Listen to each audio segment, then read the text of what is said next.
Fire explodes from the bottom of the spaceship, and a giant white cloud quickly swallows the launch pad. Most people watching think this thick blanket is dirty smoke from the blast. Explaining the true purpose behind this sight debunks a common misconception about space travel. That fluffy giant is actually pure steam.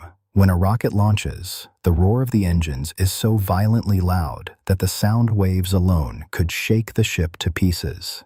This deadly noise could destroy the hard work of builders and hurt the brave astronauts trapped inside. To save them, clever engineers designed a secret trick. Just before liftoff, they dump a massive swimming pool of water right under the fire.